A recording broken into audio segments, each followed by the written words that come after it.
And welcome to Studio Titus on what is, well, it's a Thursday morning. It's bleak, it's cold, it's wet. It's Melbourne in winter. And so I think we might try and brighten things up somehow. I'm not sure how, but this is the Titus and Sergio Variety Hour. I am Sergio Paradise, and I'm joined, as always, by a bloke who's just, you can find him on Instagram, skinny dipping with Greg Norman. I did see that picture. That was bizarre. Did you see that? He looks better now than I've ever looked in my life. He's 62, the shark. And you've got to say, you'd want to be in good nick when you're 62 to be putting nude photos of yourself out on the internet. That's the sort of thing you do when you're playing for Manly Sea Eagles. I'm glad the older generation are now getting into putting nude pictures of themselves on the internet. It's not a one-off thing. It's not a generational thing anymore. It's not just 15-year-olds anymore. Now, we've got some news this morning. Do we? Yes, we do. We have our Brisbane event is about to be announced, so I can give a date now, and tickets will go on sale. I'm not sure when tickets will go on sale, actually. I'm just looking at it now. It's going to be Tuesday the 5th of September at the Sit Down Comedy Club in Brisbane. You asked for it, Brisbane, and now it's happening. And we're going to deliver, hopefully. We're going to deliver. We'll be there anyway. I think tickets are going to go sale in the next few days, so I'll get the details, but I'm telling you right hot off the presses because we've just locked it all in with the club and everything. So as soon as we know the actual date, we'll announce that, but keep a look on our Facebook and Twitter and things like that, and you'll know when they'll actually go on sale. So that's Tuesday. Going to be the Tuesday after our Canberra gig. We're going to fly to Brisbane Tuesday the 5th of September. Excellent. So I'm looking forward to I'll tell you the one I'm looking forward to, Adelaide. They're looking forward to seeing you. I tell you, I mean, let's not call them threats, even though they have been. They've been open threats. Open threats. And I had this towards you, towards me, not towards you. But I have this image in my mind that Rhombus Isotope, who's their main threatener, if that's such a word. I have a feeling that, I don't know what he looks like, but I reckon he looks like Robert De Niro in Taxi Driver. That Travis Bickle with the army jacket, the mohawk, the little round sunnies, and 18 handguns attached to his body. The venue have asked if people can asked me if I'll allow pitchforks and flaming torches to be brought into the venue. So it's going to be that Blues Brothers gig where they're behind the chicken wire. Yeah, or at least can we get the venue to have like a metal detector? We'll just get one of those guys who stand outside the MCG every week. We're already making no money on that gig. Because the security costs. The special operations group, they don't come cheap. They sure don't. So anyway, Brisbane fans, you asked and you've got it. Hobart Tuesday fans, the 5th of September, yeah. Hobart fans who are asking, we are trying to work out something for that. I've spoken to almost every venue in Tasmania, and none of them want to know about they've all told me. Sorry, who's this for? They say. No, it's just getting the dates to line up and not clash with finals and everything.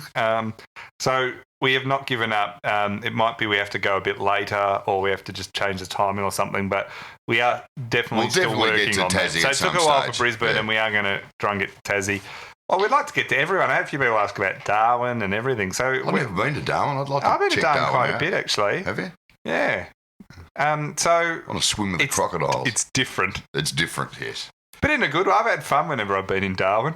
So anyway, well done, Brisbane people. You asked, and we've managed to work it out, and we're glad we got that done. Now the onus is now on you, people of Brisbane, to turn up on the night. I'll laugh if no one comes. After we got all those abusive messages that we weren't coming there. There'll be two blokes in the front row, and that'll be it. You'll just hear the...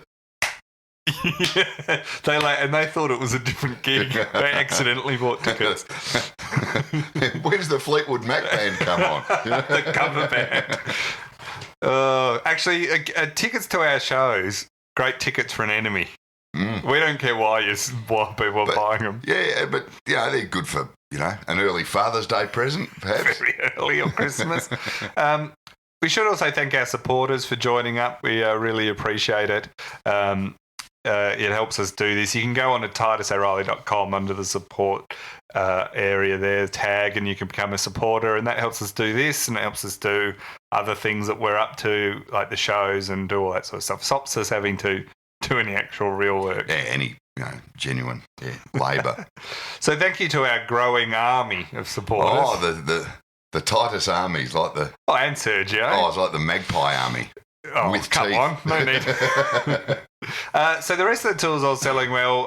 Go to Frontier Touring and there's a Titus section there and got all the details for Adelaide, Perth, Melbourne, Sydney, Canberra, and soon to be Brisbane. So excellent. That should be fun. We should mention the other day I pulled this story out because I said when Federer won Wimbledon, yes, it makes you wonder about the quality of the rest of the male players because he didn't drop a set. A guy's almost 40. Yeah, because he's 40 in next year. I think. Yeah, so, I mean, surely tennis has always traditionally has been. There's always your up and comer. There's always. Even back the next generation. The next generation coming through. And who's the next generation? Well, Bernard Tomic. Interestingly, when I said that, I was just like talking nonsense on the spot, so I don't pretend. But then Federer's come out and actually said, must have listened to the podcast. Well, he is. He does follow us. He's a big fan. He's always offering to come have a hit, which we say with no. a big tennis racket. With a huge tennis racket. He says the reason they keep winning major...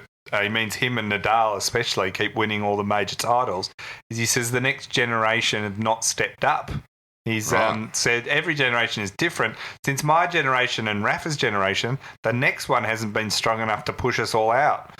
So that's been helpful for us to stick around. He also said that at Wimbledon, he said that it's frightening how few of the younger generation were prepared to approach the net despite the fast grass surface.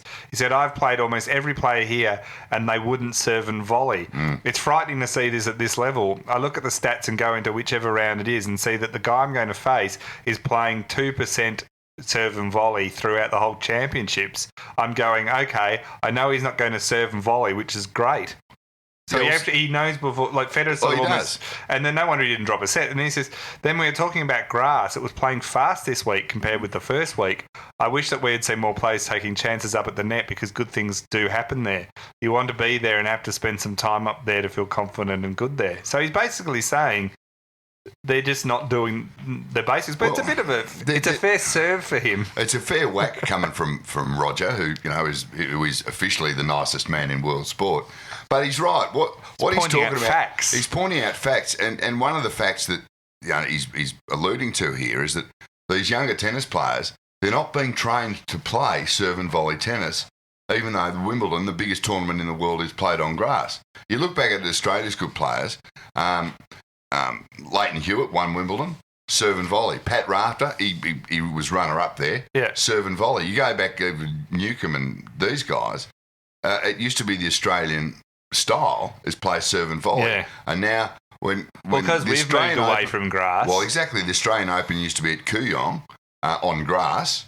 And then when they built the tennis centre, they used the rebound ace. Yeah, they did. And of course, the French Open being on clay, which is very slow, that's not the place for serve and volleying, but it just means that the young players coming through, they just don't train on grass or learn how to play. But when you look this is the amazing thing is, when you look at who is the next great tennis players coming through in the men's, it's hard to find them that you think are really good. I mean, that's why Kyrgios is.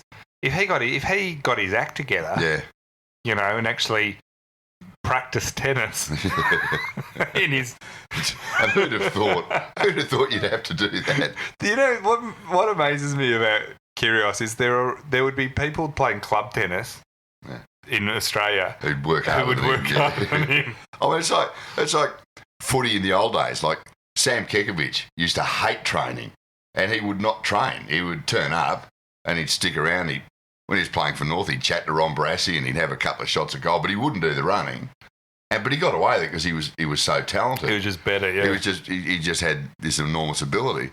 But you're right that the tennis players and the ones that the next level down from if you say your big four are Federer, Nadal, Djokovic, and Andy Murray, the next lot down, like even this Sam Querrey who made it almost through to the final. I mean, they're all good handy players, but not one of them can you go, Federer, you better watch out. This kid's going to take him. Kyrgios is the one that you actually go has got the raw talent. Yeah, who could possibly do it, and that's why everyone gets so frustrated. We've given up on Tomic. Even Tomic has given up on Tomic. Even Tomic never believed in himself.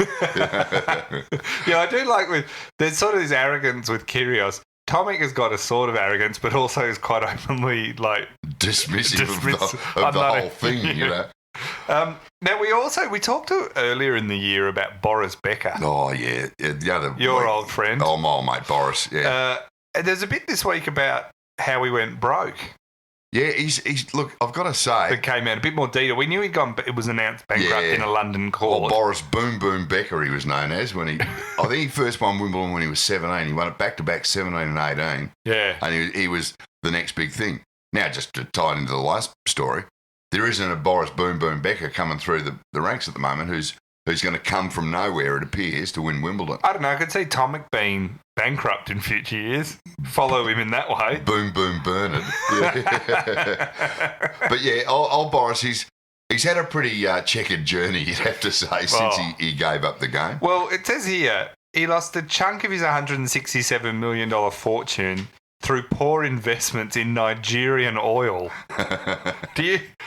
Are you surprised that Nigerian oil doesn't pay off? Do you think he did that after receiving an email from a Nigerian oil sheik? It just reeks of that. You read it and go, well, hang on. Some blokes emailed him and said, my uncle has just come into a major oil well. We just... Send $167 million fast. I have $6 million ready to go to you, but you have to send me 2 to get it back, or even the numbers would be bigger. His own lawyer in the bankruptcy case in London said that his client wasn't particularly financially savvy. And you kind of go, really? So then it says here, it was in Spiegel magazine. They showed documents about this Nigerian oil and gas industry and that he lost a lot of money there. And at one point, he apparently considered in Nigeria a single investment of more than $10 million. It says it's not clear if he went through with that particular deal. Could you imagine being able to write a cheque for $10 million? Oh, I mean, nobody writes cheques anymore, I know, but still. I know you could buy 10 Channel 10s for $10 million.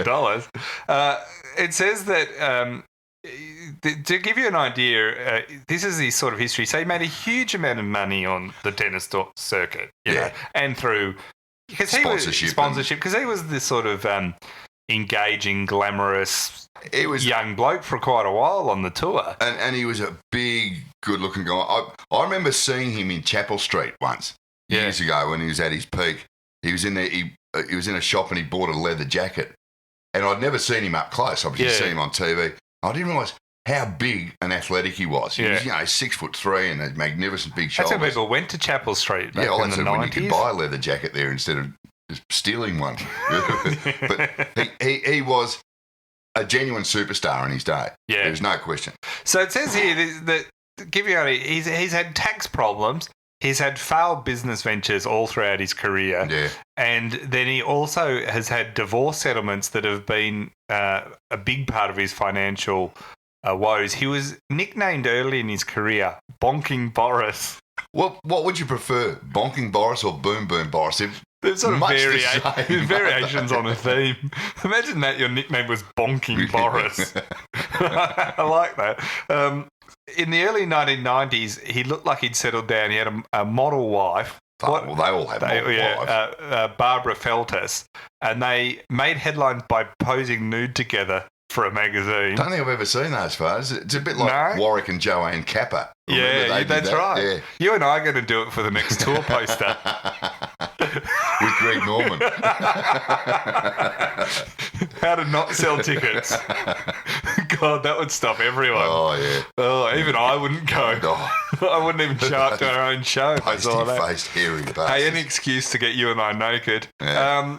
That actually you'd be surprised after posing nude together and his model wife, old Bonking Boris, you'd be surprised to learn that didn't go well, Serge. No, it all went downhill. Because old Barbara, I think she was pregnant in hospital when the next scandal broke. Yeah, well, listen to this. He all came crashing down. He had revelations that he'd fathered a love child with a Russian model after they hooked up in the broom closet at a Japanese restaurant in London while his pregnant wife was in the hospital. So there's a lot unpick in that sentence. Oh, exactly. I mean, so he's in a Japanese restaurant in London. He's eating Jap while his wife's pregnant in hospital. He spotted some Russian model, or she spotted him. Well, this is what he said in his autobiography. She looked directly at me, then looked the look of the hunter that said, "I want you." See, I reckon that's something we can relate to. I reckon every bloke thinks that. Yeah.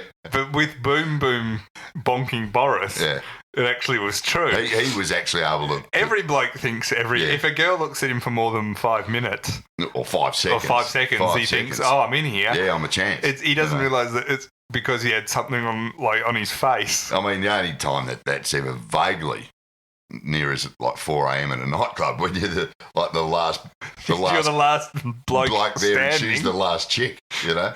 And even then, when I've been in that situation, she still just goes, "Sounds like it's a night alone." Think I'll get a cab.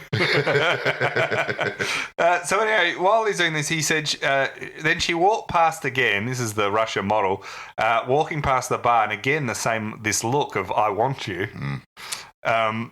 He said, a little while later, she left her table for the toilet. I followed behind, 5 minutes small talk, and then straight away to the nearest possible place and down to business. And then that was the broom closet. Yeah. The problem here is he thinks that's business. Because in real business, Boris is the one that gets screwed. Yeah. I'm about to say, this is no Nigerian oil deal going on in the broom closet. No, drilling for oil. Well, he might have been drilling for oil, but I'll tell you what, it backfired. Like all these business deals, this and that. But you think about it, his wife's in the hospital when this is happening. Yeah. Having his child. I know. Like, seriously. Yeah, you're not getting too much sympathy. I tell you what, only him, the confidence there, even if a girl walked past like 10 times and looked at me at a restaurant, there is no way in a million years, even if it was patently obvious she was interested, that I'd be brave enough to follow her into the toilet. Yeah. Because I'd instantly think I'd have misread it. Yeah. And then you're just the creepy guy following a woman into the toilet. And then a bouncer will come and throw you out. Yeah. But you're just the creepy guy that followed a woman into the toilet. And at what point would you say, "Come on, babe, you and I, there's a broom closet here. Let's have a crack in there." You know? That's full of brooms. Obviously, I'm not like... I don't develop in the opposite sex that much lust that they're willing to go to a broom closet. I guess if the door's shut and there's no light, I'm probably in the best chance I'm ever going to be. You'd be surprised after that, Serge, that led to a lengthy and bitter divorce battle. The actual divorce battle in court was broadcast live on German TV. Of course it was. How good's that? That's reality television there. How come we don't get that? I mean, you tell you what, we're going to talk about this in a second, but the amount of the money I would pay, like I would pay per view the Thai Vickery Jake King court case. Oh, yeah. Like, how good's that going to be? Oh, that is just going to be fantastic. So German TV are doing it. They broadcast the divorce battle. And you've got to say, I mean, there's lots of court battles go on, whether it's criminal or judicial or whatever. Yeah. But your divorce ones are generally as nasty as they can be. They can especially be this very one, bitter because and nasty. I imagine, and I'd have to side with the wife here, you find out your partner's banging a Russian model while you're in hospital pregnant. In a broom closet. Yeah. But also while you're in hospital having their son. Like, you're right to be angry. Yeah, and that's like no limit is placed on your anger. I'm going to take you to the cleaners. That's what you would have said. Well, she did. In this live court case that was it cost him $25 million, his luxury condo in Miami, and custody of his 2 children. Oh, so there was one good. He didn't have to raise the kids. That's right. Probably so for there the was best. one plus. Yeah, he's back to being. Basically, that court said you're back to being a complete single, childless bachelor. Yeah. You've lost your man cave in Miami, but never mind. He was then forced to also cough up another 1.2 million to buy her a home of her own in London. And this was the mother.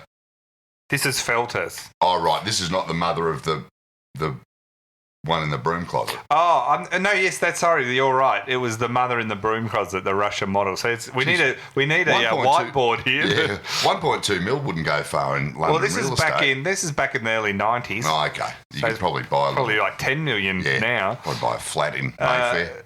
So that's an expensive night out. Well, it is. I've had some expensive meals, but that's right up there. And as he says, 5 minutes of business. Yeah. I know Japanese restaurants are pricey. And 20 minutes later, he was hungry again. He was looking for another Russian model. So then after that, his life didn't get a lot better. There were years of investigations into him over various things such as tax fraud and tax evasion. And in 2002, they busted him for almost $2 million in tax evasion. And they revealed he'd been living in his homeland during his years as a pro while claiming to live in Monaco. Right. See, because a lot of the Formula One drivers live in Monaco because it's a good tax haven. Yeah. But they're saying that when he said he was living in Monaco, he was actually living in Germany. Yeah, so he was claiming to be a resident of Monaco, but spending all his time just in Germany anyway. Right. So that was the 2 mil there. So that was another 2 million. They tried to put him behind bars. That's how annoyed the tax office was. But he got off with a hefty fine and a suspended sentence. Jail sentence, yeah. Now, on top of that, he's also been beset by a series of failed business ventures. He had a sports website that didn't work. He had an organic food business that didn't work. Right.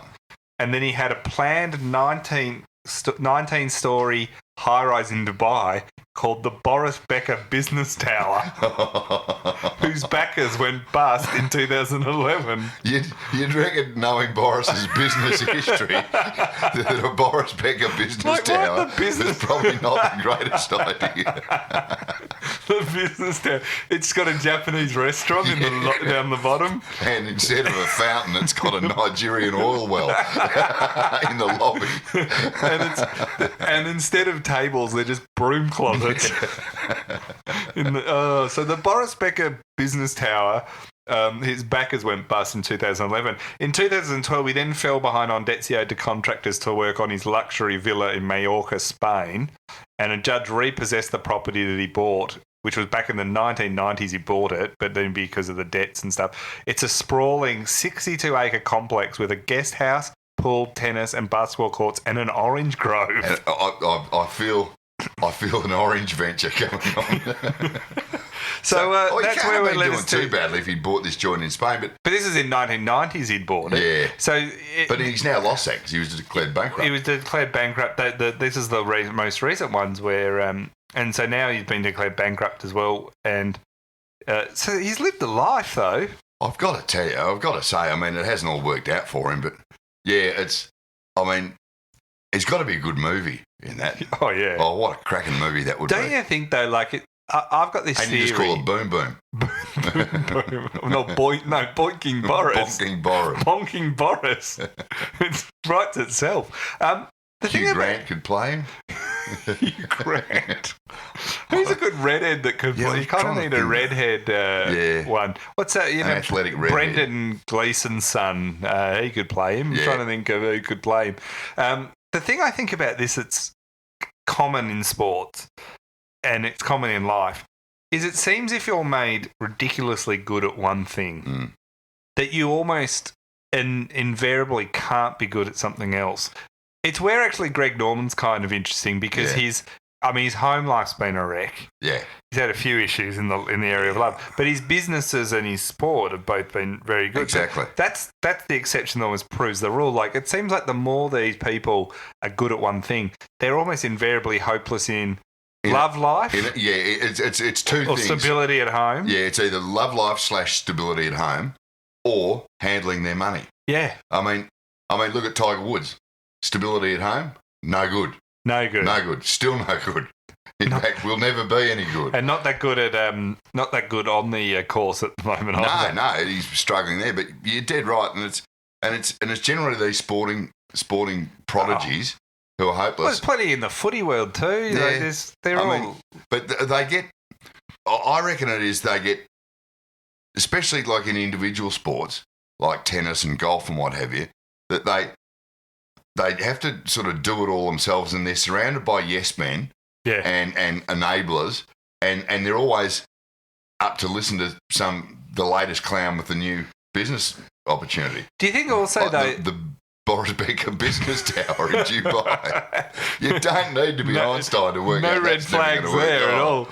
The thing here is, do you think to be as good as a Boris Becker or a Roger Federer even, and you have to have almost an insane belief in yourself? Oh, no question. And that kind of is where these guys get in trouble, because they extrapolate this insane belief in themselves on the tennis court to the business world. And it's an insane self-belief that steps over the line in many occasions, I reckon, into pure narcissism. Yeah. And that's where you get Greg Norman putting nude photos of himself on the internet.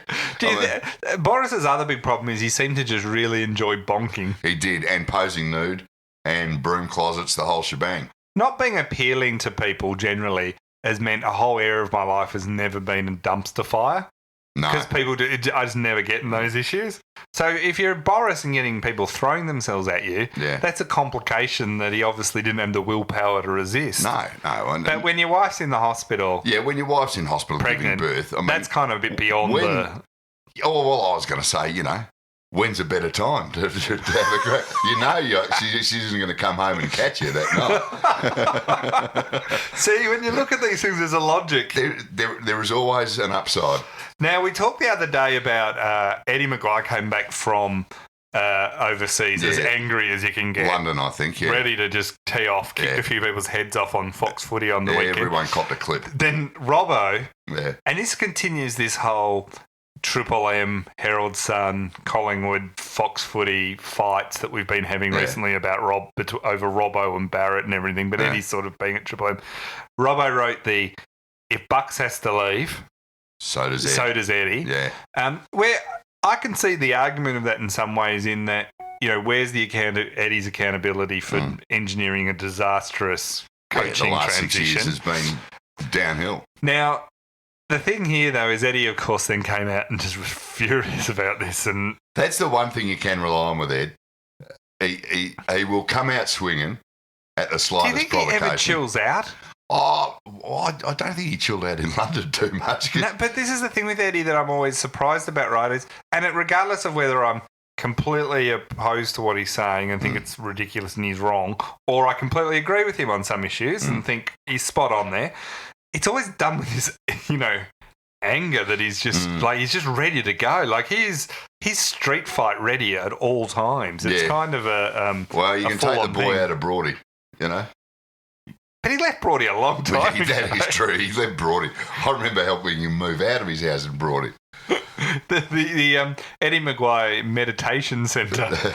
That's where you're in trouble. Now he won't be opening one of them up at Byron Bay anytime soon. No, so he said he's definitely not going, and he actually said something about that. He's not necessarily at his peak of his powers, but he's enjoying. He's doing more stuff now than he ever enjoying has. It more than ever. And I did like when he said, we're doing stuff at the AFL and at Collingwood. Yeah. Up here on the big boys table.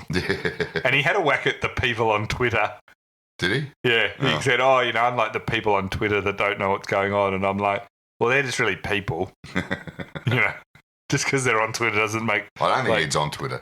Oh, but the thing I love about that, having, being on Twitter myself a lot and stuff, but, everyone on Twitter, even if they're morons, and there's plenty of morons, and there's plenty of... I actually think most people on Twitter I've met in the time I've been on Twitter have been really nice. Like, you just notice the idiots. Yeah. But most people are actually pretty funny or pretty reasonable, right?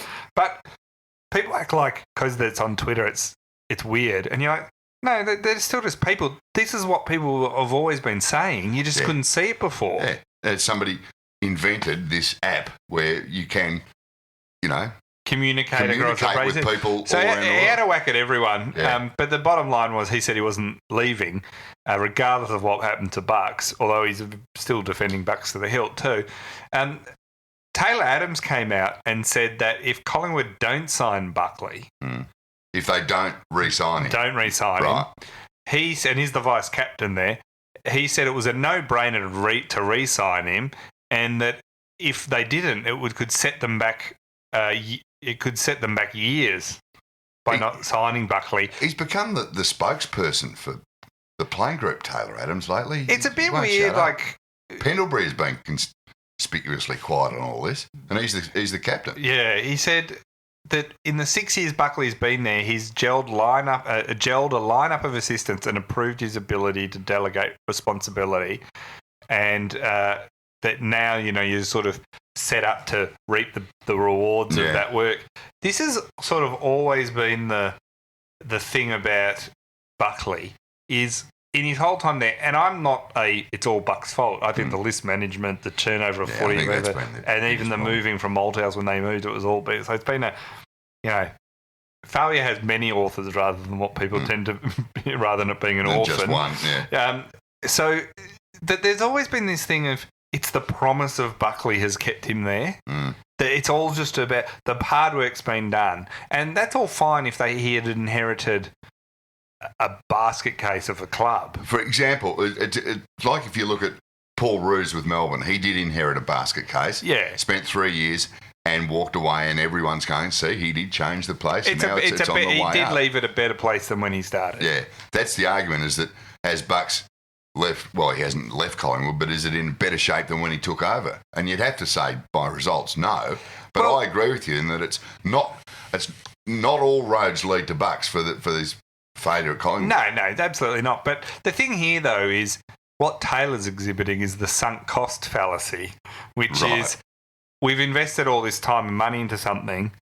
We better not give up on it because we'll lose all that time and money. Yeah. And the problem is in life, it doesn't matter that you've sunk all that time and money into it. It's never going to eventuate, and you haven't realised that you've already lost that money. And like the money you and I put into the Boris Becker business tower, we should have realised earlier that was gone. I know. But you know what I mean? They keep saying Buckley's going to, sometime this is all going to pay off. And you go, but you know why? This is the wisdom of crowds. The reason I say, probably they shouldn't extend Buckley or keep him is because what does every opposition fan hope Collingwood do? Re-sign Bucks. Everyone. Yeah. Every opposition fan, you talk to people in the other clubs, they are all hoping. And we all know they're not going to. No. But they're all hoping. So this is where... And when the players come out and start saying... I mean, how long till Taylor Adams... Mark this down. Yeah. They'll get rid of Buckley. They'll appoint whoever, right? 6 months from now, a year from now, Taylor Adams will be coming out saying how invigorating and amazing fresh air it's been, No, you're right. We've read this story before. So that's going to happen. Now, you were telling me last night when we picked this up, the Ty Vickery case, there's been I think Fairfax have done some good stories on this, and we're starting to get through some of the stuff. Some developments on Ty Vickery. This is just fabulous. I mean, we all know the story a couple of weeks ago where he and Jake King were sort of arrested for, I think Jake King has been charged with threats to kill and extortion and stuff like this, and it appears to have been over a failed business venture with one of Ty's it's a restaurant called Fat Monkey. Yeah, which is not a good name for a restaurant. It's an Italian restaurant. Yeah. But listen to this. The whole issue's been with Tyrone Vickery's former business partner. Yeah. And it says here his former business partner used funds from the restaurant Fat Monkey to buy 3 racehorses, pay trainers' fees, make regular cash advances to gamble at Crown, and he did all that without telling Ty.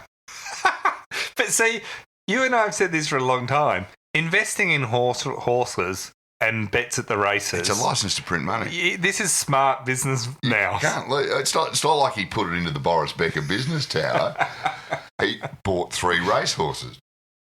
And he even used a credit card. This is his business partner. What's his name? Tony Mockdissy. Right. Tony Mockdissy. It's just in case, very similar to just so in case fat Tony getting around over the years. Just in case you ever have him ask you to invest in something.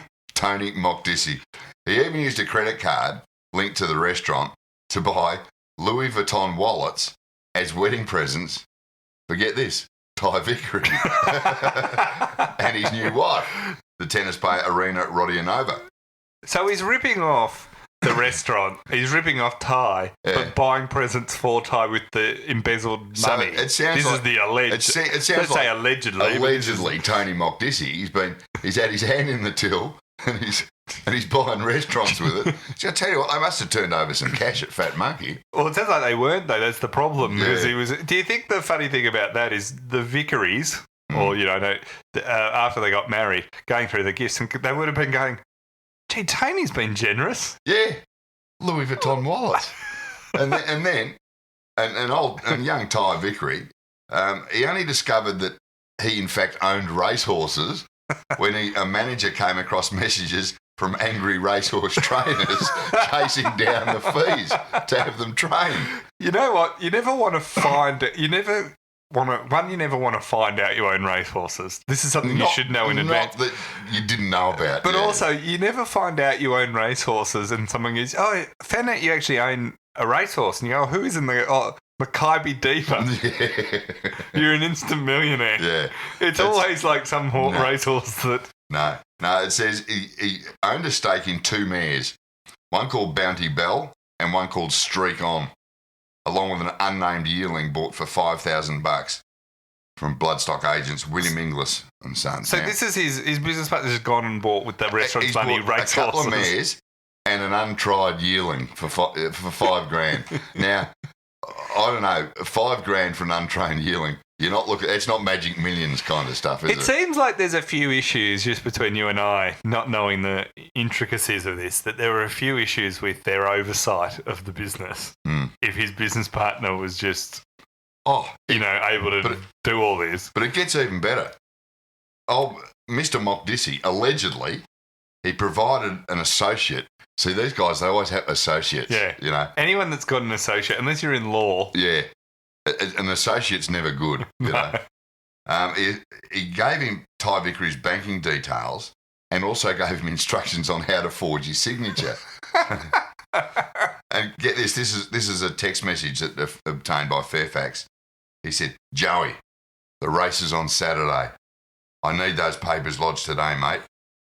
Put a big T, V, then Vickery." So get that, Joey? A big T, a big V, and then Vickery. I love that. How to fake a signature via text message. Yeah. So he did do that, and apparently there was a couple of different forged signatures, and old Mr. Mockdissy allegedly picked the best one that was closer to Ty's. So, this is when things obviously got a bit messy, when Ty called his old mate Jake King in to get things, going on. So, Mr. Mockdissy, Ty Vickery's business partner, or former business partner, apparently he's got family connections to the Comancheros bikie gang. Right. Through his relative Ahmad J. Malkoon, who was Victorian president of the gang, but is now living in Greece. You wonder why he's moved to Greece. So hang on. You're telling me that the guy Jake King threatened is linked to the Comancheros. The Comancheros. You'd have to know what you were doing, wouldn't you? Gee, Jakey would have wanted to check that out beforehand. You might have, especially because when the family connection, or Mr. Mockdissy, he boasted of being an associate of gangsters when he was running the restaurant. So what's Ty Vickery doing then? I mean, it sounds like if you accept this version of events on face value, that Ty gave his money to someone he shouldn't have, didn't have the oversight, and then got fraudulently ripped apart. Sounds like he trusted a bloke he shouldn't have trusted, basically. But if you've already got money to invest, someone who's gangland affiliated or links, probably not the one he'd be picking. No, you'd be going Boris Becker before you'd go him, wouldn't you? Boris Becker and gangland figures are the two I avoid in my investment strategies. So he went along with it. So I bet, and then getting Jake King involved, you'd have to say there's a few things Ty's done here that make you wonder about his thought processes. Well, exactly. Well, there was a default judgment against his Mr. Mokdisi. He owed BMW's financing arm $64,000. So he's leased a BMW and not made payments not paid on it. Yeah. And there was another unpaid debt to a food wholesaler for nearly $39,000. So this is the food for the restaurant, right. you presume. And then old Ty and his lovely Russian wife, they were on holiday, and then they found out that a new manager at Fat Monkey, that the business was $130,000 in debt. And this is obviously when Ty's gone, hang on. That's a bad phone call. Yeah, Tony, Mr. Mokdisi, my business partner, what's going on here? And that's when he found out that he also was the owner of 3 racehorses. Now, I don't know whether they've had a start yet, these racehorses, but I tell you what, I wouldn't be putting big money on Streak On or Saucy Belle or whatever she was called. So there was $150,000 missing. There's obviously all this money that Mr. Mokdisi owes people. There's the story about the racehorses, and apparently there's another $50,000 in cash missing, which is why you would assume that Ty's got his mate Jake King in to lean on young Tony to say... Well, that's the alleged thing, and King's been it's messy, charged, but it doesn't say whether Ty, I don't think, has. No. So we don't know if Ty did put Jake up to him, or as we said the other day, could it easily have happened where Ty just mentioned this to Jake and Jake went, well, you know what he needs here? Me to come in and help. I'll sort this out. Leave it with me. I'll sort that. The thing I wonder about this is, will a court look at... So the court will examine this fraud case. Yeah. But then do they take into account if Ty went and got Jake King to then... Does that limit... or are they just going to be... I imagine they're going to be run completely. One's a criminal court case and the other's a civil one, I guess. Yeah. Or, But there's just a few issues, red flags along the way here that make you wonder how Ty got in this situation. Yeah, business partner linked to the Comancheros and obviously, gangster connection. The former president of the gang is now living in... It's his cousin who's now living in Greece. Yeah. There's a fair bit that raises a few eyebrows. Well, we don't know how and much of that Ty knew, but, I mean, you got to wonder, it seems like he didn't do a lot of due diligence. You know what I'd like to have seen? Ty going in, trying to explain this to Alistair Clarkson. Clark, you got a minute? I'm not using this as an excuse for my form, but it might have something to do with it. Now, talking of horse racing, this week there's been a bit of fighting between... We've spoken about how New South Wales have rather aggressively trying to push into the Spring Carnival with the Everest Sprint or whatever it is. Yeah, which the is big Everest race, which costs you $1 million to enter. Yeah, and so like 10 million prize money or something. And everyone thought when they first announced this that it was just ridiculous and would never happen. But as it's turned out, I think trainers all around the world have gone, count me in. Oh, I'll have a crack at that. It's no surprise to me that in any sport, at any competition, you say you can win $10 million or whatever, that people go, oh, I'd like to do that. And if you've it's hardly surprising. And if you're wealthy enough to pay the $1 million entry fee, it's a 10-1 in a 10-horse race. I'll take those odds. The thing about this is Racing Victoria has sort of come out and had a bit... this is Giles Thompson, who's the Racing Victoria chief. He's had a hit at Peter V'landys, who's the Sydney equivalent, New South Wales equivalent, saying about the northern state, the New South Wales, having an attack on Victoria's Spring Racing Carnival, and that it's going to... This fighting between states, Thompson saying, is going to basically affect the racing calendar. So this has been going on for decades, the fighting between states and racing clubs. So Thompson, Victoria, so this is kind of always interesting. Thompson's come out and said that Victoria respects the primacy of Racing Australia to oversee calendars and make sure that the industry as a whole is focused on growing the national racing market as a whole. Yeah. And he's saying that New South Wales actions contradicting that approach and damaging that approach. And Racing Australia is the one that should actually be saying yes or no, not Racing New South Wales. Now, to me, that makes complete sense from his point of view because the status quo suits Victoria.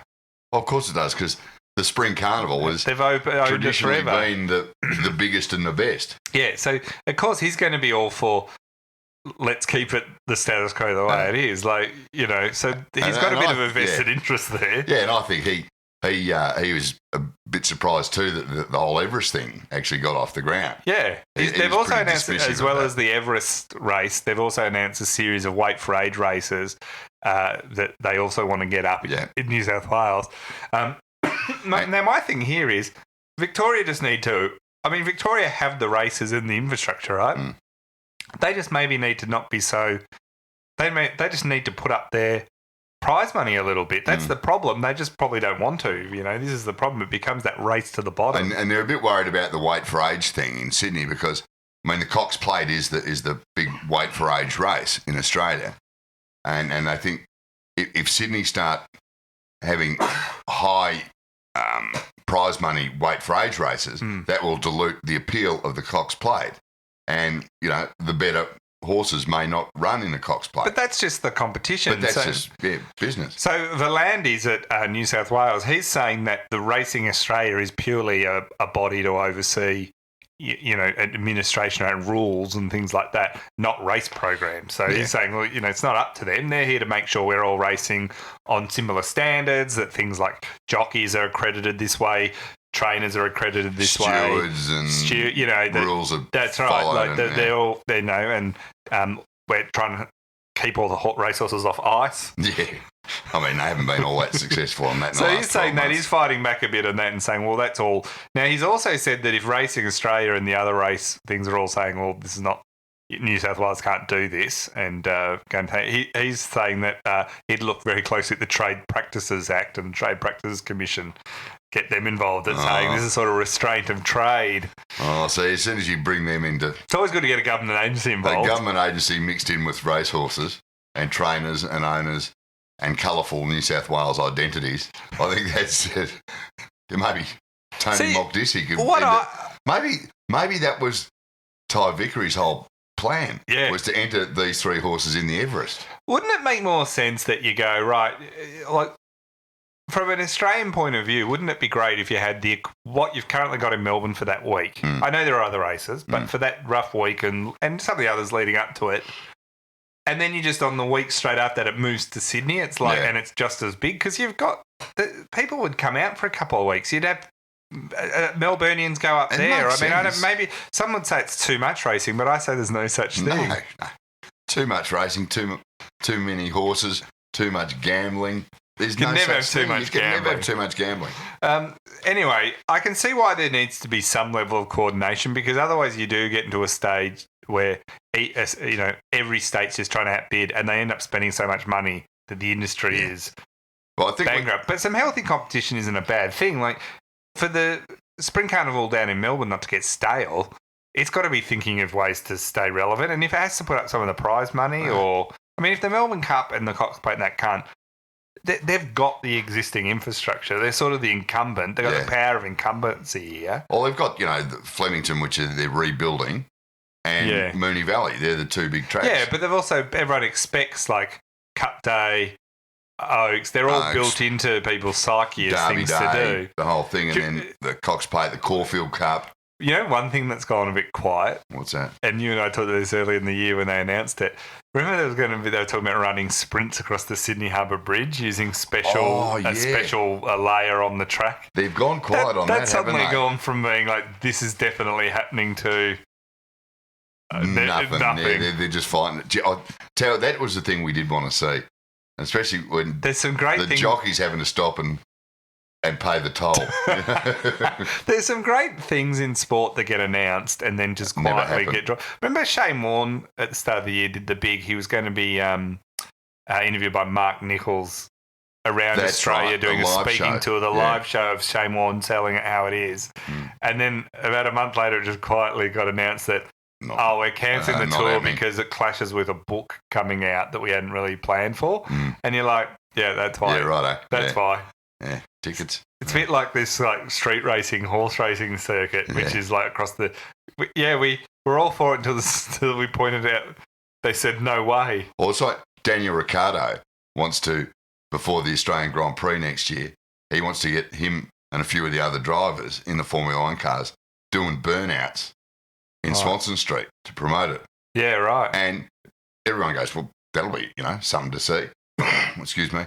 Until, of course, the Melbourne City Council got involved and the EPA and then the state government and then about to mention all the bollards they now have. 8 different levels of government have said, well, you're going to need a permit for this. You're going to need I just don't think we can get all that paperwork done in time. The bribes alone make it impossible to run, to get all those permits. Yeah. Plus, is it a good look having cars doing burnouts and then after that recent tragedy we had where the guy drove up on the footpath and stuff? Like, it's not a good look in the middle. It's probably not a good look in the middle of town.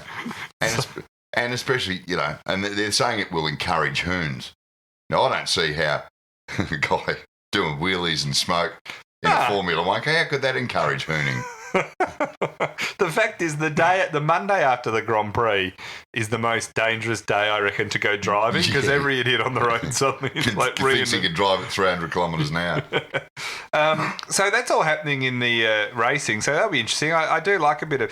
It's not like New South Wales and Victoria to have a bit of competitiveness in this area. No, but I know what's going to happen here, and it'll be bugger all because the racing as a sport is infamous for being self-interested amongst the clubs and the states. So the chance of them all getting together and agreeing on something are 1,000,000 to 1. Yeah. And drifting. So I don't think this will ever happen. Which you can bet on. Which is why I've unloaded on it. It's, 1,000,000 to 1, them good odds. Staying north of the border up in New South Wales, the Manly Sea Eagles are now being investigated. This was announced a little while, but there's been developments of it around for salary cap breaches with the NRL Integrity Unit, which is, always an amusing thing to say. And their salary cap auditor has gone to Manly headquarters yesterday, this being Wednesday this week. Now, correct me if I'm wrong here, but isn't there a salary cap scandal every year in the NRL? Well, this is what I was going to get to because, they've said they're forensic accountants in the NRL, and Manly have said, come in, we've got nothing to hide. Yeah. Forensic accountants sounds like a way more exciting job than it probably actually is. Yeah, more than just accountants. Yeah. They're forensic. Like the CSI of accountancy. They wear blue jumpsuits with FA. Do you think other accountants get a bit excited if they meet a forensic accountant? Yeah, forensics are coming in this week. It's like how every police officer wants to be a homicide cop or a member of the Soggies. Yeah. The Special Operations Group. So anyway, that's now what's happened is, once again, the reason this came out of this is the New South Wales Organised Crime Squad. See, it's always good when they get involved in rugby league too. Has uncovered evidence suggesting secret salary top-up payments have been made to players from several clubs, not just Manly. And this has come out of the recent news and investigation into match-fixing allegations. So this is wonderful. They've been investigated by police for this is not just Manly, this is the NRL generally and players, for match-fixing, and they find salary cap cheating. Like, you're really not taking a trick if that's the case. And cocaine outside of Double Bay nightclub. Now, it says that the Fairfax media are reporting that detectives have said that they haven't found any evidence of an organised conspiracy around match fixing, but in it they found that that there's been these breaches of salary caps, saying it's someone said it's systemic. The police have found out. Another businessman who was being interviewed by police told Fairfax that he said that every secret salary top-up players were happening at every club. Every club. When asked whether he had ever made any undisclosed payments to a Manly player, he responded, "You write it. I've got no comment to make." Which is, whenever someone gives an answer that's sort of a non-answer like that, you instantly go, "Hang on, mate." Yeah. Like if you said to someone, if I said to you, you embezzling money from someone, you go, "No, no, I'm not," because you're just not. You don't go, "You might say that, but Well, mate, you write the story. But if that's what you think, turn it up. But I love the fact that they haven't found evidence of an organised conspiracy amongst players. Yeah. That's basically because they're not smart enough to organise a conspiracy. So Manly are saying that, you know, they've got nothing right. Now, the thing is, I just thought, and I'd looked into this recently for something else I was doing. The AFL's kind of famously, we had the Carlton in 2002 get caught and severely punished. Still paying for it, some claim. And nothing, it's sort of... And whether this is true is another thing, but it seems that since then, salary cap cheating has barely happened in the AFL. Yeah. Either it's barely happened or they're just not catching them. They're clever. But it seems that they're not, because it seemed that was such a punitive punishment, because they had $1 million fine. They lost draft picks, two drafts. They just it's been a disaster ever since. That every club is in the AFL look at it and go, well, we're not going to do that because that's just too... Except for Stephen Trigg. So when you look at salary cap breaches in the AFL since then, Stephen Trigg and the Kurt Tippett one, where there was both off-books payments and a promise to trade him if he wanted at the end of his contract to wherever he wanted. That's been caught. That's the significant one. The rest is there's some paper filing fines, but they're not suggesting there was anything untoward. It was just pure paperwork issues, so nothing really that serious. But the NRL, now the NRL, to give you a thing, so if we go back, and I'm just going to do post Super League era, because if I did any longer, we'll be here till next Wednesday, right? So when the NRL was all new, just after Super League, so the NRL was after the ARL and the New South Wales Rugby League and Super. So what are we talking? 20 years, 25 years? 2000, around the turn of the century, 2001, so 2002. 17, 18 years. So the Bulldogs in 2001, let's start with the Canterbury Bulldogs. They had a massive clean out of players to reinvigorate the club. And by 2002, this whole restructure that everyone was saying was great. They're on the cusp of the minor premiership and they'd won 17 games in a row. Right? They're looking pretty good. Yeah. They had one problem, though. They were chronically cheating. Massively cheating.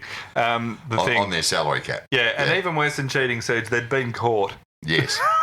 Which is it's not the cheating that hurts you. This is my whole thing about the NRL, is that they probably don't do much more wrong than a lot of other sports. Yeah. But they always get caught. So this team that won 17 games in a row, they weren't cheating just a little bit. David Gallup, who was CEO at the time of the NRL, said it was exceptional in both its size and its deliberate and ongoing nature. That's not really what you want to hear when someone describes your salary cap cheating. It was this breach of the salary cap was about $2 million over 3 years. $2 million, like they're spending $2 million over 3 years more than the salary cap. Well, even $1 million would probably get you there. Yeah, but this was the extent. They weren't even like $600-700 a year. Yeah, they weren't even like hiding it a bit. Like that's at least one star player or probably a couple. So that's what and they got caught. So the punishment, they got a $500,000 fine. They were stripped of the 37 premiership points for the current season that they were about to win the minor premiership. Well, you might remember this, where they ended up. So that meant they couldn't even participate in finals or anything. And the CEO, president, and the entire board ended up having to resign. Right. So at this point, you think, well, that's almost like it's similar time, same year. If you're one of the other clubs, this is almost their Carlton, right? Yeah. So if you're one of the other NRL clubs, you go, we'll all be sacked. Look, we won't go down that path. Yeah. Well, you'd be surprised to learn that they went for about 5 minutes before other clubs started salary cheating. In 2005, the New Zealand Warriors were caught out cheating on the salary cap when new management came in 2005 and revealed that the previous management, they were a bit like Ty Vickery finding out about his restaurant. They came out and found out that the previous management had been over the cap to the tune of $1.1 million over 2 years. It's coming down. They received a fine of $430,000 fine, and they started the next season with a 4-point premiership point penalty straight away. So everyone was like, well, that's interesting. Straight after the Bulldogs, we find another one doing it. So surely that would have been the end. So then after those two, you then had what we all know about, because it was even bigger than the Bulldogs one, made the Bulldogs one look like they were sort of dialing it in. Kind of thing. the Melbourne Storm. Oh, It was found that good morning, Brian Waldron. But who I heard on today, Brian Waldron I saw in the paper something he'd said on radio, because this is the SEN have Brian Waldron on. Who else they have on? They've got Brian Waldron, a couple of the other. They've got it's like the who's who of a couple of crooks. Of crooks, yeah. It's like quite funny. I was trying to think. They always have Chris Connolly on. Oh yeah, who couldn't have run anything and was found to have bringing the game into disrepute and all that. So anyway, the Melbourne Storm, they'd won minor premierships in 2006, 2007, 2008, and they won the premiership in 2007 and 2009. And I remember I used to go all the time to these Storm games. You were big on the Storm back in the day. I still am. I love the Storm. And I used to honestly think, this is the best team I'll ever see. It's the best team money can buy, because it was the best team money could buy. They discovered the NRL in 2009 after all this, that the club was keeping two sets of books. One for the NRL and one with the actual payments they were making. Right. All very neat and organised. Well, I'm about to say, to be fair, at least they were, they were dotting their I's. And Brian Waldron et al. Were running this system for 5 years. So they got caught in 2009, but it was going back to 2004. Now, you consider 2002 was when the Bulldogs got caught. 2005, New Zealand got caught, and so neither of those made them think, well, hang on. They're gone. Even in 2005, when it all came out, they'd only been going for a year or so. The Storm still didn't go, look, we haven't been caught yet. Maybe that's the time we stop. Well, it might be time to get that second lot of books and throw them on the bonfire. If you're embezzling from your employer and the guy next to you gets caught, who you didn't know was doing it but got caught and gets sacked, you might go, I'm going to stop embezzling. Yeah, I might pull a pin on this. Quietly, I haven't been caught, so I might this might be, the time to just lay low and stop. But no, they kept going. So what they did under this one, under Waldron, his one was, under the scheme, they would invoice suppliers, but a lot higher than what they'd actually done for them, as a way of creating what seemed like legitimate where the money was going. But really it was going to players. The clubs would pay the invoice, and that extra money with these people they'd agreed with would go to the players. This one as well was huge. What happened was the NRL got their hands on the second set of books. So you as far as Brian Waldron's concerned, that's when he knew the gig was up. Slightly. Records, because they were keeping meticulous records, we knew a lot more about this than the others. One player was officially on paper, and to the NRL's knowledge, getting $400,000 a year, but was actually getting $950,000 a year. Bit of an increase, isn't it? Including a $20,000 gift voucher to a retailer, like a Kmart or a Myer. Like, gift cards are rubbish, but if it was a $20,000 gift card, you suddenly go, oh, thanks, Auntie Bethel. Yeah, I'll go in there and buy everything. Eight TVs and. For Kmart, you can just buy everything for $20,000. I'll have one of everything. One of each, yeah. This person that was on the $950,000 also was getting a boat. I was going to say, the boat was the famous bit. Yeah, the boat was. What I love about the boat bit, the boat's interesting, but I still think the $20,000 gift voucher is something else. Yeah. Imagine going into Kmart and going, I'd like a gift voucher, thanks. How much do you want on it? Yeah, $15, 20, 50. Can you make it? We've got $100 ones, but we don't sell too many of them. Could I have two $2,010 ones, please? They then also found out that awkwardly, and there's all this time, is News Limited, who were half owned the NRL and were the broadcaster. They own the Storm. So they weren't happy that this was happening. They were the Thai Vickery in this situation. They then the punishment was they got stripped of 2 premierships. They had their 3 minor premierships stripped. They were unable to earn premiership points in the 2010 that's right. Season at all. They played a season, yeah. And they did all right, even though they were last place no matter what. They had to offload Inglis, you would have remembered. That was the big one they had to offload to get back up, those stars to get back under the thing. So you would think there, that the lessons would be learned. But unlike with Carlton, who have been in a wasteland of irrelevancy ever since, both the Storm and the Bulldogs, who've been caught cheating in the last thing, in 2012, they played each other in the grand final with the Storm winning. So the actual punishments don't seem to really work in the Storm. Again, you'd think that would have stopped it all, Serge, but then we had 2016, the Parramatta Eels were found to have been systematically cheating the salary cap since 2013, using inflated invoices again and third party. And then once again, they got a $1 million fine, the stripping of 12 premiership points. It gets to the point where I'm starting to think that the NRL's revenue model is actually just fining clubs for salary cap breaches. It's fundamentally flawed. They've made a fair bit. They've made almost $10 million off salary cap fines in the last decade. It makes you wonder. And now of course, we've got Manly, and now that brings us up to Manly, who have just now. Manly might not have been doing anything because we don't know yet. No, and they're denying it. So but it's also accusations with the police saying that it looks like they're all doing it to an extent. You look at that and you go, no, there's no sinking in here of the thing. No. To the point where you go, what does the NRL have to do? Well, it seems that to actually get them to learn the lesson. None of the clubs take the salary cap seriously. They just salary cap. Don't worry about that. They think it's like a sort of an imaginary line that has to be crossed, or sort of just a rough guide. Yeah, and the NRL keeps saying to them, "Hey, salary cap, we'll fine you, we'll do this. You'll lose your points, we'll lose your premierships," and the clubs just go, "Yeah, whatever. Don't worry about it. Leave it with us." So the thing here, I wonder, is ditch the salary cap. You just don't have it. Just don't have it. The thing I wonder in the NRL then is, and compared to the AFL, is either the AFL looked at Carlton, they all got the message, and the culture there is different. So because they all sort of stopped, because they're all not doing it, there's no need for any one person to do it. They'd stand out too much, and you can compete relatively thin.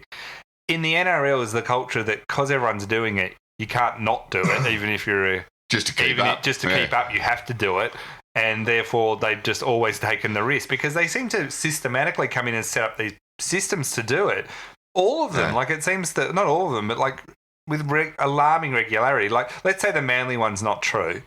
Yeah. We almost know going off this pattern that there is one happening right now that's going to come out in the next few years. You know, it's like they all have to. It's like cyclists used to say, if I don't take drugs, I can't win and there's the Tour probably de France. some truth in that, unfortunately. They had to do it to keep up. But that one side of the story then is the culture's different in AFL. They learnt from Carlton and they stopped, and because they've all stopped, the risk of starting again, you'd be the only one, you'd stand out, it wouldn't work, whatever. And then so you've got two very different cultures, and the NRL culture is so different that even the punishments don't deter them. The other option, which I don't know which is true, is the NRL keep catching people all the time, and it keeps happening all the time. The same's happening in the AFL, but they're just not catching them. Well, and I don't know what to believe of the two narratives. Well, the thing is, and I don't know the answer to this either, either the NRL has better forensic accountants or the AFL has better forensic accountants. The cover-up unit's always been better. Who knows? I mean, the NRL... Are we just naive, I'm saying, in the AFL community to think that, it's easy to think, well, those idiots up in the NRL, they're just idiots, these Neanderthal rugby players, which is the attitude a lot of people have. Yeah. And are we just naive then to go, our administrators are all much smarter and cleverer? Or is it just a real cultural thing where it did get knocked on the head with Carlton and everyone else just looks at it and has decided the risk is not worth it? When the risk doesn't seem to be the same in league. It seems like in league, even if you do stuff up, you're back winning premier. Like the Bulldogs and Cronulla after the drugs won, and they got heavily penalised. I know that's not salary cap cheating. They were back winning. They seem to have a regular thing here where the in the AFL it seems to have a big impact through the draft. I don't know if it's the draft picks I think what. The draft's got a lot to do with it. Or we're just believing nonsense and they're all up to it. The punishment is not as punitive in the NRL over a period of time. But they're pretty punitive, some of the things. Yeah, but they don't seem, as you say, to stop the clubs from bouncing back really quickly. And I think maybe that the AFL draft's got something to do with it. On the other hand, you don't hear of too many NRL executives getting bounced for sleeping with the staff. Well, that wouldn't happen, I'm sure. No, it wouldn't happen. That was a one-off. Yeah. Well, this is the point. It's been interesting watching the continual fallout of that because Gillen went on holidays. Yeah. And everyone's saying, I can't believe he's gone on holidays. Do you reckon he'd be having a relaxing holiday? Nah. But also, like, there's never a good time for AFL because it used to be like the idea of the AFL CEO going on holidays during the season would be ridiculous, right? Yeah. But the difference is that nowadays is the season never ends. Yeah. So when is a good time? Like you got draft, free agency, all that period. You got the scheduling. You can't go during you got the AFLX. Yeah, you got AFLX. You got AFLW. There's all the letters. Yeah. AFL's not going to stop till they've got AFL whatever letter. Yeah. AFL Z. AFL. They're just going to go through the whole thing. So that's a different. But I was just reading through it. I was just like, it's like they don't care in rugby league. No. Because they watch the fallout of boards being sacked and everything, and then they're not just back doing it like in a small way. But it's systemic setting up a fraud, like setting it up, like being really organised about it. But also the NRL, it's all the individual clubs. They don't have an overarching commission. Well, they do now technically, well, they but do it's not technically, but it's not really. You know, yeah, do you it's think just that's they pay lip service to it. It's still what it doesn't. How many clubs in the NRL? 12, 14? No, it's more than that. It's like 18. 16 or 18. But they're just 16 or 18 individual clubs. Yeah. And that's why they're happy to go out on their own. Yeah. And take these risks. Yeah. You know? Oh, anyway, at least it's entertaining. Yeah. But there you go. Oh, we've had some fun stories today through the trip down memory lane. So Boris, boom, boom, bonking Becker. Boris. We want to just thank our supporters again. Your money does not go to none of your money goes to Ty Vickery, Boris Becker, or horse trainers, or rugby league executives. Doesn't go to horse trainers and doesn't go to the Comancheros. No. Or any bikie club, we should add. It goes not to supporting this podcast. Anyway. Well, wait till I find out you've been inflating invoices. We're going to be back Monday. Thank you to everyone who has rated us on iTunes and put a comment. If you got time and can do that, that helps us spread the word. Which should be great. Brisbane people, tickets on sale. Put the link. Should be going on sale next few days. But the date's there and everything. So love to see you. Thrilled. Hobart people, we're still working on it. So don't feel like we've forgotten or not. I have had real trouble getting the dates to line up. So we might have to do it at another time. But we will be doing it and we'll be looking to announce it sooner rather than later. So come along to one of our shows. It'll be fun. It will.